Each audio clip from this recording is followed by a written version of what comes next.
Welcome. In this episode of What the Animation is Saying, we listen to Memoir of a Snail through its line, motion, and space. This is an incredible and special piece of animation, and I hope that we can all discover why that is together. So when approaching the line, its material is clay. It's weighted and it's sculpted by hand. That touch, right, leaves an invisible imprint of intent. Line doesn't initially allow itself to experience full movement. It's constrained. The line is not hiding intent, it's revealing it through restraint. Since space here is photo-captured, perceptually, it holds a continuous spatial field that allows both line and motion to express itself freely at any time. However, line's intent still upholds its limitations for full-on movement.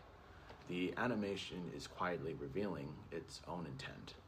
The line is visible, but limited. So the question is not whether intent exists, but how it is allowed to appear. Motion, by its own design, is restrained. Walking is rarely shown, characters' legs visibly withheld. Now, this isn't whether the animation's thinking is lacking in any way, it's not. This is the thinking. It's why the animation is able to express its authenticity so well, because it's just living truthfully. Because line and motion are both structured around this limitation, it creates an ethical coherence where stillness becomes reflective rather than just empty.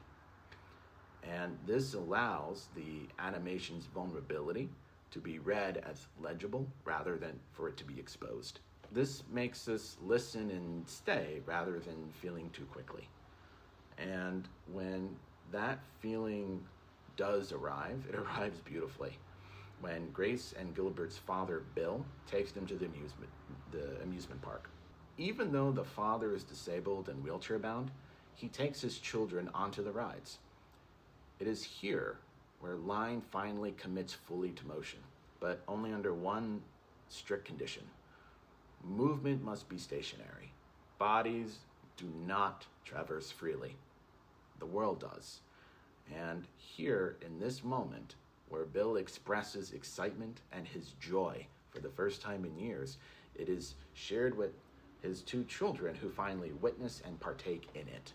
This experience becomes thematic, to experience life through a structured, stationary limitation, and yet you can still experience joy itself. Now, with Grace, her expression of motion is either guided by Pinky to express more freely or is abused by Ken to remain stationary. Now, for Gilbert, he is contrastingly thrown into motion, and it's motion of labor, punishment, and exhaustion, but not from his own doing.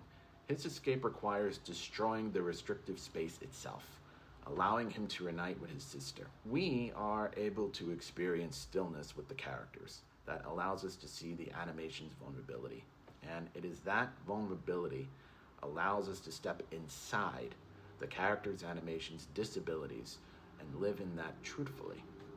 Because motion is so restrained throughout the animation, we register it immediately when it appears, fully. When space holding that restraint ethically, we are able to experience stillness without the discomfort. We are allowed to inhabit the animation's vulnerability. Because Memoir of a Snail doesn't animate around limitations, it listens to it.